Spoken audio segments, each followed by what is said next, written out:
You want to do some predictions for some games? Yeah, we better. Let's go. We better do it. It's the tiny curse wheel. The fact that now there's two I don't know. I don't pay attention to that one. It's the redheaded stepchild. It's just decoration at this point. Let's be honest, guys. Okay. We'll see.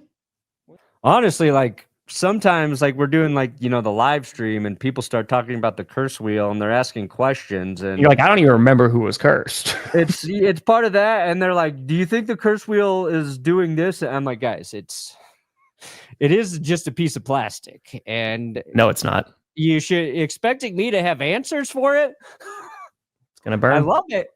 It's going to burn. But you have 18 teams in one spot. My God. Because I felt bad for the Niners. That's why. And I didn't think it was going to land on 12, and it landed on 12. Dude, but if all four of those teams can lose, God have mercy on all of us. Yeah. Wow, look at this. Miami at 75%. Back from the dead. Man. I mean, they're both 3-7 teams. I don't know if they're back from the dead. I think the Commanders just don't have a quarterback right now. So that's going to, or a defense. So yeah, I got the Dolphins here. It's just, Commanders, man, they've just a ton of injuries. Their defense hasn't worked out. It is just a very, very hard fall off from last year. Just another heavy dose of Devin Achane, please, Miami. Wow. This should be. This one I think is a little lopsided in terms of the picks here. I picked the Falcons. Obviously, the last time these teams played, the Panthers shut out Atlanta. But Rico was actually able to be stopped last week by the Saints defense. The question is, the Falcons let up 240 yards to Jonathan Taylor, but they were able to sack Daniel Jones 7 times. Bryce Young has had a couple of games where he has not been playing well. I gave it to Atlanta because I think that pass rush could cause some problems and maybe Bryce turns the ball over. But if Carolina could just give the ball to Rico all day and run all over the Falcons, I think they can get the win, but I picked Atlanta. Oh, a leaf atop a tree. Easy. Leaf on top of a tree is so much better than a rock at the bottom of the ocean. Yeah, why the fuck would I want to be a rock at the bottom of the ocean? It's dark. You're probably not going to move much because if you're at the bottom of the ocean, you're not going to be, there's not going to be too many. Is this like a question to determine if someone's a sociopath? Rock, if they answer rock at bottom of the ocean, just put him in jail. I mean, there's gonna be silence, which will be nice, right? So it's just like, oh, like maybe you do so loud at the top of a tree. Yeah. Well, I mean, so here's the thing: are you ever gonna get blown off the tree? Because then you're just gonna be on the ground. Just appreciate you're getting blown, Tom. Hey, listen, you get blown daily atop a tree. That's true. That's true. Sunshine. Yep. First to touch a raindrop as it falls upon you. Anyway. You got really deep in that. You started meditating. You're just like, I feel the warm breeze on my face. Yes. Broncos send the Bills their entire defense. Hey, there you go. That works. To prevent the rise. You better. Okay. We'll send you our defense, but only if we lose in the playoffs. Then you can have it. That's fair. This game should be pretty darn good. I picked the Bills because Bucky Irving, while he was limited in practice, and I don't think Godwin's coming back either. So I picked the Bills to win. I don't have a ton of faith right this second. I think Baker's going to probably ball out again. But just because the Buccaneers don't have a run game, they still are down some wide receivers. I think the Bills are getting them at a good time. Yeah, I feel like this might be the most exciting game this week, too. Bucks always play an exciting game. So, I think it comes down to whether or not the Bills can run with James Cook. Yeah. I think we talked about it on Wednesday or Monday, how they're like undefeated when he gets over 100 yards. Let me see, what is the Bucks defense doing against the run right now? James Cook is really the deciding factor on if that offense can go. Let's see here. Rush yards per game. Well, the Bills are giving up the third worst still. Tampa, they're 11th best, so they can be run upon. I will stick with the Bills. They're giving up about 100 yards a game. Oh, it's in Madrid. I'm sorry. It's not in Miami. Apologies. Yes, it is in Madrid. Real Madrid. Yeah, that's the first one they get. A la Madrid. Oh, wow. We haven't played this in a while. They had a lot of words throughout practice, so I gave my words, and Just went a little bit too far. Don't say penis in this house! Penis! No! Penis! Big fucking erect penis, no! Mom! Penis! Penis! Just went a little bit too far.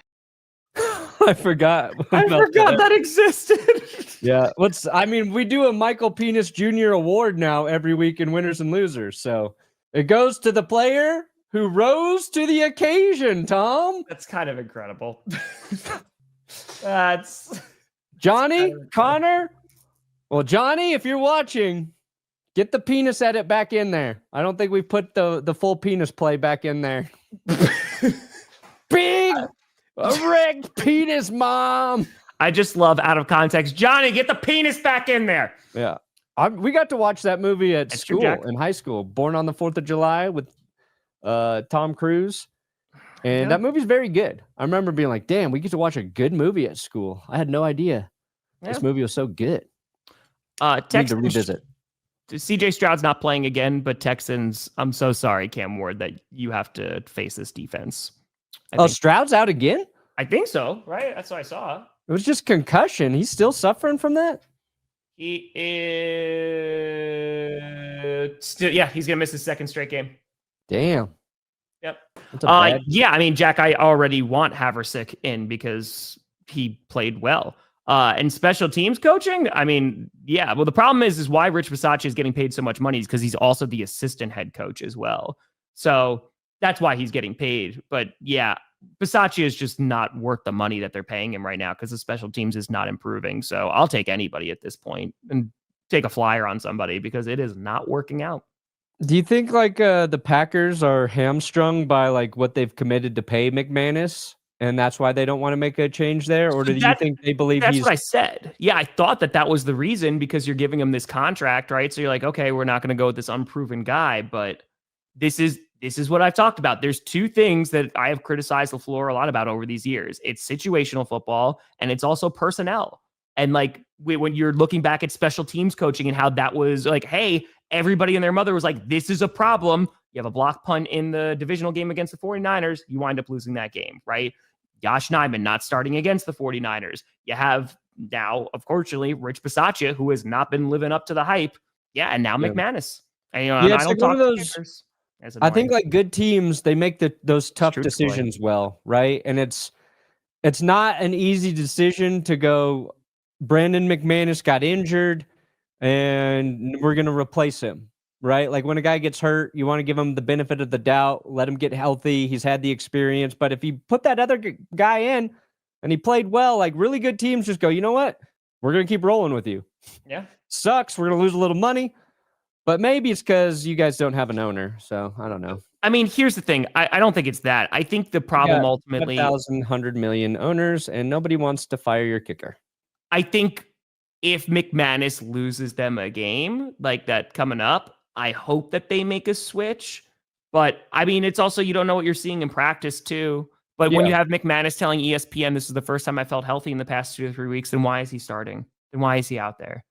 And that's frustrating. And again, especially that Eagles game, if he's not out there to kick, 57, 58 yard attempts, then what's the point? Yeah. Goff's not going to win MVP this year unless he goes on a tear for these last few games. His name has not been up there enough. What was that last super chat, Tom? Well, we'll kill it versus the Can we stop calling them the Queefs, please, guys? That's just one of those words I've never liked. Never liked the It's fair. It just feels like I don't know. Can we just please stop super chatting that to me? I'm not going to read it anymore. It's true, Aqua. That's very, very true. Fuck Kansas City, that's fine, but let's just stop calling them the Queens. It's like Vikings. I'm just like, no. It's just call them Satan. It's just no. Bears Vikings. Speaking of Satan, oh God, this is real. This is a pitchfork in the urethra here of who I want to win. Say that, please. Yeah, say that. But I like how we have these weird lines. Yeah, we do. Because it's just this feels like, I don't know. It's a weird one. I'm not saying I'm correct. Just stop. Let's take it once a week. I'm like, I don't want to read that. I don't know why. Bears Vikings. I pick Chicago to win. The Vikings, I just don't know about them right now. They're a weird ass team. JJ McCarthy is obviously still figuring it out. The Bears defense, besides their secondary, has been solid at times.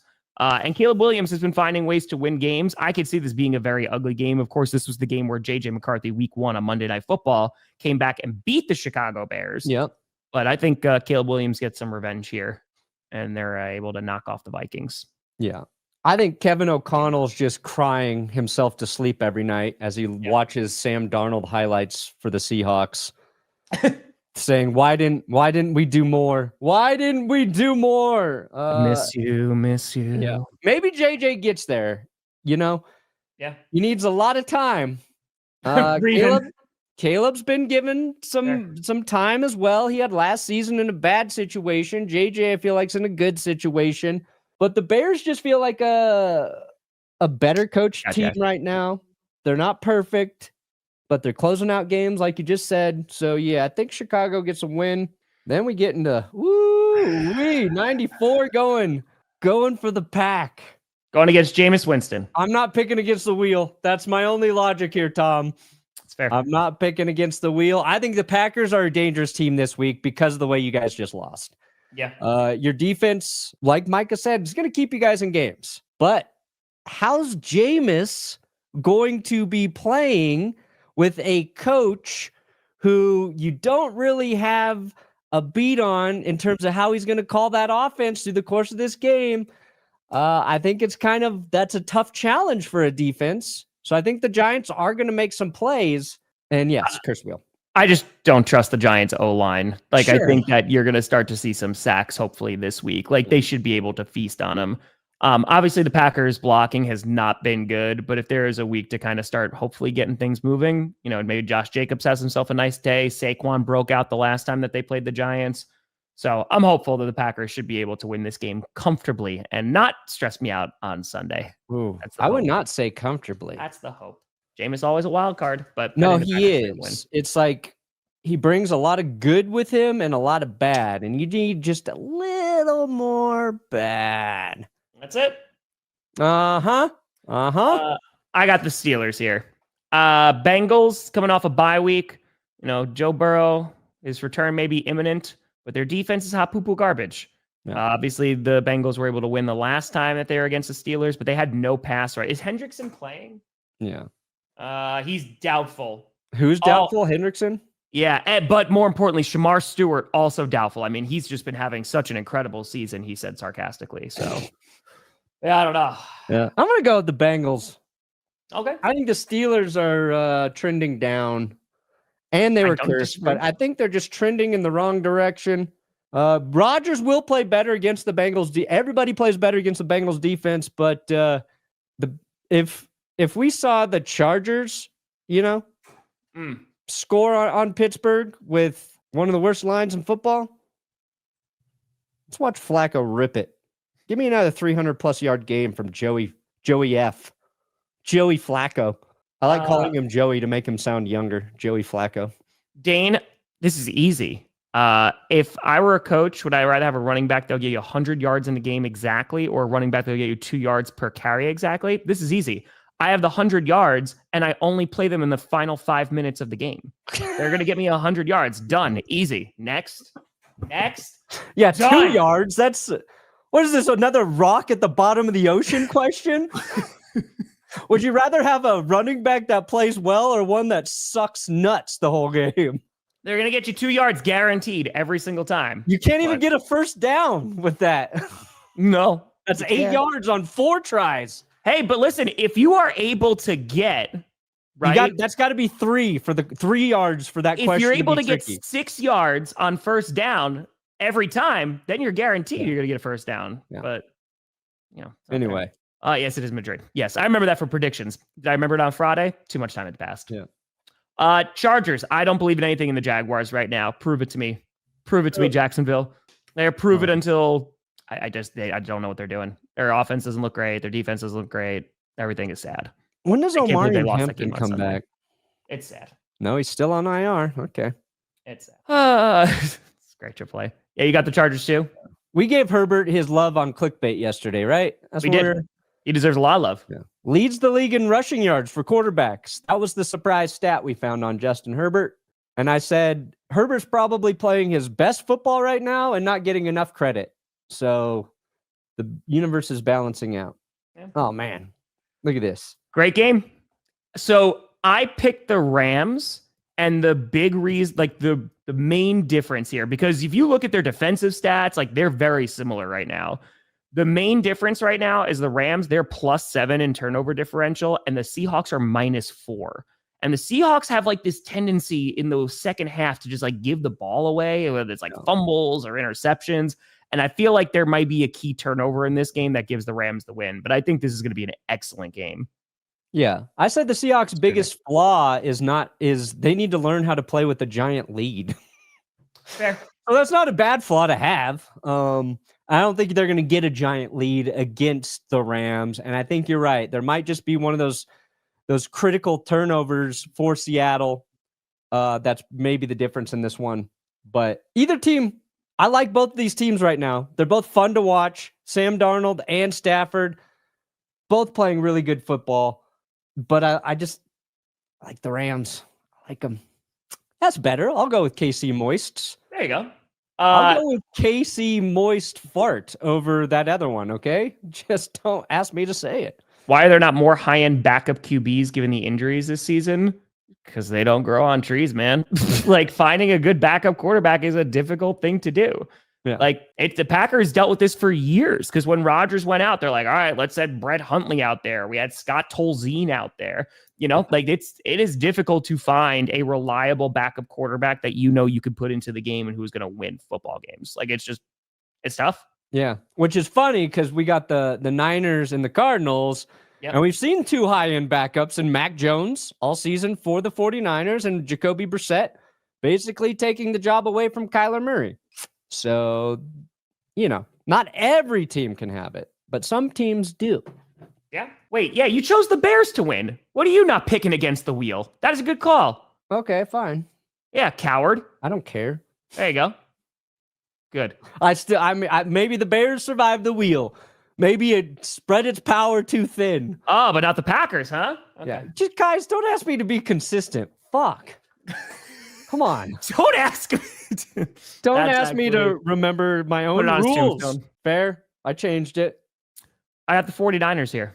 Ooh, yeah. Ooh, well, the Niners got cursed. I gotta pick the Cardinals. Yes, you do. I don't like the curse wheel's odds this week, okay? I don't like their odds. Maybe the X factor is Brock Purdy returning. I want Brock Purdy to lose just to watch 49ers fans fight with themselves more about Mac Jones or Brock Purdy. It's fair. I think Brock Purdy is better than Mac Jones. I think he's done a lot to earn that respect. But, injured for a big stretch this season. This could be a nice little upset there for the Cardinals. Only 7% of the people taking them. I think this could be an ugly game, but I got the Ravens. Yeah, I got the Ravens. Fuck, it could be Browns, ugly. Man. It's gonna Steve. Just give up already. Dude, but their defense wasn't even the problem last week. It's special teams. Because the Jets, that's how they score. I hate everything about the top of the I like a lot of the players. Okay, it's not about the players for the Browns, except for one guy. I'm sick of Stefanski. I'm sick of Barry. I'm sick of your owner. I want all of that to change, and I know it can't. I know you can't get rid of your owner, but God, somebody needs to save this franchise, and they have to have a new owner. Another one of the bad owners out there. Yep. Ravens I think they'll win decisively. Thoughts on Matt LaFleur sticking with McManus? Again, I'm not thrilled about it because, and again, maybe he's just going to do really well, and they want to keep him consistently out there, but I don't know. I mean, I understand from a coaching standpoint, you have such a small sample size from Haversick, but as we get later into the season, those 3 points are going to matter, man. And if it costs him a game, then LaFleur is going to get a whole lot of crap for it, and rightfully so. Because Mac Jones signed a 2-year contract this offseason, right? This past offseason, he signed a 2-year deal. So I don't know if they're going to trade him, but there might be some teams calling. It depends on the value that they can get for him. But we were talking about high value quarterbacks. Mac Jones has won them a bunch of games. Yeah. So it's always nice to be able to have a backup QB that can win. And he likes being there. Like, he enjoys being there. So I think just stick with it. Boo. Yeah, Chiefs Broncos. I got the Broncos. It's going to be a close game. It's a tough game. Who do you got? The Chiefs, Tom? We talked about this on GPS. I think that the Chiefs are getting the Broncos at the right time. No J.K. Dobbins, no Pat Surtain. They get Simmons back. It just seems like the Chiefs are getting healthy right this second, while the Broncos are missing some key players. So, yeah, I got Kansas City. You are dead to me. You said the exact same thing on Wednesday, saying that they're playing them at the right time. The exact same thing. Yeah, but I still picked them. It's fair. Yeah, it's going to be a interesting game. I think we're going to know a lot more about both of these teams after this game, right? Because if the Chiefs fall to 500, then people can go back to going, you know what? Maybe they're not as good as we know when we were saying the Chiefs, their dynasty's over, they're no longer the best in the league. People will go back to saying that. And it's really nice to see. I never said that, by the way. I never said that. They are not playing as well as they have previously. They're losing one-score games versus the Broncos, who are winning one-score games. I think Denver does win another one-score game. I think Patrick Mahomes has performed worse under pressure this season compared to Patrick Mahomes of previous years. And one of the teams best at generating QB pressure is the Broncos. And RJ Harvey, this is his breakout game. Travion Henderson, the last two, it's RJ Harvey season now, motherfuckers. And we are going to punish the Chiefs with him. And guess who's going to spring RJ Harvey open on a screen pass for a touchdown? Lil Jordan Humphrey. And his return will be one of our most praised players this week. Lil Hump with the block of the century. The Chiefs have Broncos, we got this. The Chiefs have a top 15 run defense right now. I was about to get gashed. All right. I picked the Detroit Lions to win this game. Yeah, I think Detroit. And even if I'm wrong, game for Detroit is a very, very important game. The Eagles, they can lose quite a few games and still win their division. Yeah, they're going to be fine. The Lions, they don't have that luxury because they're going to have to go through the gauntlet also, and the NFC North is competitive right now. So I like this game. I just want to see Detroit put up yards and points against Philadelphia's defense. That's how you usually win games. Yeah, yards and points. No, but like I want to see their offense perform at a high level against this defense. No, I agree with you. And dude, like we were talking about Jalen Phillips against the Packers, right? Like that seemed already to be a really good addition. And there have been times, you look at that Minnesota game, where the Lions have had issues protecting Goff. And if you can't get the run game going, it's going to be a problem. Are they going to be able to run the ball against the Eagles defense? And it's being played in Philadelphia. This is going to be a really interesting game. I could see the Eagles definitely winning this game, especially if their defense clamps down. I just don't know about the Eagles offense because it's so wildly inconsistent. Yeah, like so many of the Lions against Kansas City only scored 17. The Lions put up 52 against the Bears, 38 against the Ravens, 37 against the Bengals, 24 against the Bucks, not bad, 34 against the Browns, pretty good. So it's like we've seen their offense look so good this season. I just want to see them do that because I think Philadelphia's got one of the best defenses in the NFL when they have everybody out there. So when everybody's healthy, when everyone's good. I'll feel really good about the Lions if they can score, say, like 24 or more points against Philly. If the Lions get their ass kicked, we'll see. Yeah, this could be a tough one. I think the Cowboys should score more than 10 points, though, against the Raiders defense. You would think. Also, Quentin Williams, we'll see if he's going to be able to make an impact already against Ashton Genty. Yeah. I got the Cowboys winning, though. Bet Getty. Pasta plus sports betting. Bet Getty. We'll see. Dan Campbell's got to put on his glasses. We'll see what happens.